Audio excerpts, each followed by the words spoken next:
আসলে যেমন কি আমরা একটা শ্রীলঙ্কার দুর্ঘটনা দেখছিলাম যে একজন প্রধানমন্ত্রী বাড়ি থেকে সবকিছু তারা বিচ্ছিন্নভাবে নিয়ে যায় এবং বাংলাদেশের মানুষের পরিস্থিতি আজকে তাই। প্রতিটা মানুষের একটা দেখেন হাজার হাজার মানুষ রাস্তাঘাট থেকে হেঁটে হেঁটে আসতেছে সব গণভবন থেকে, যে যা পারতেছে, যার যেমনে যে যে পারছে, ওই যে দেখেন এই জিনিসটা। এ ভাই, এটা কোথাতে আনছেন গণভবন?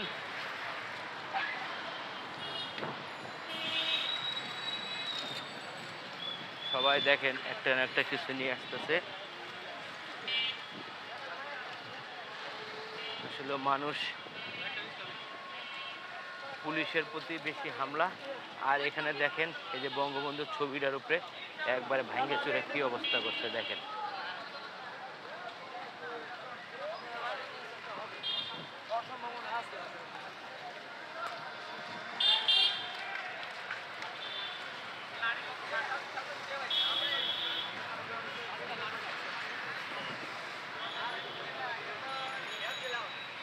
বলতে গেলে পুরো একটা ধ্বংস। ওই যে একটা রিক্সার ভিতরে করে নিয়ে আসতেছে।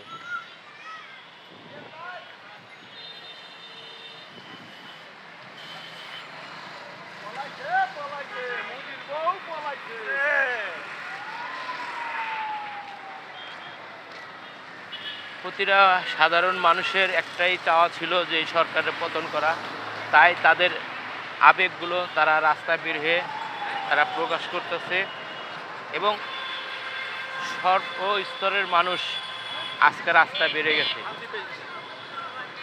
সর্বস্তরের মানুষ রাস্তায় বেড়ে গেছে। এ ভাই, এটা তোমরা কি গণবন্ধু আনছো?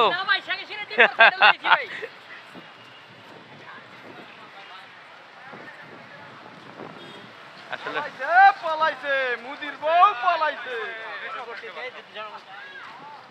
কতক্ষণ পর পর স্লোগান হচ্ছে।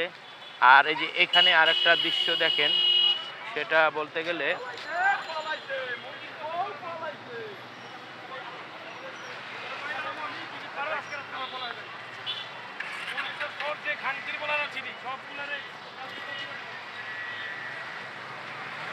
এইখানে আসলে একটা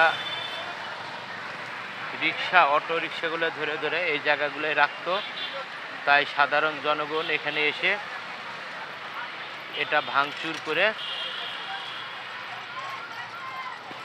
এই রিক্সাগুলা নিয়ে গেছে এবং এখানে আগুন ধরাই দিচ্ছে। ওই যে দেখেন আগুন জ্বলতেছে, ওই দেখেন আগুন জ্বলতেছে। এটা হলো একটা টেকনিক্যাল মোড।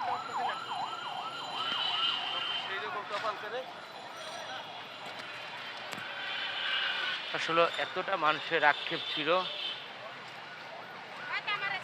প্রতিটা মানুষই আসলে কিছু না কিছুই একটা নিয়ে আসতেছে। ওই যে দেখেন আর একটা সাইনবোর্ড নিয়ে আসতেছে।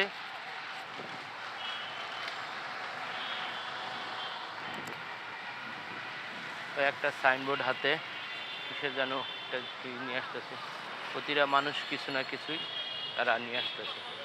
এই নেতা কই গেছিল? গণভবন না তাহলে? হ্যাঁ, বাসাতে আসছে।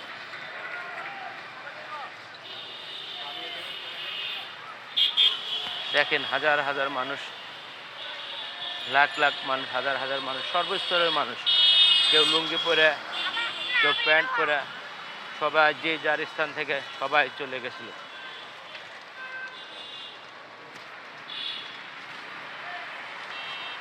রাস্তার আশেপাশে কোনো পুলিশ বক্স এবং পুলিশের উপর খুব ক্ষেপা, এগুলো থাকলে সব ভাঙচুর বেশি হয়ে পড়ছে।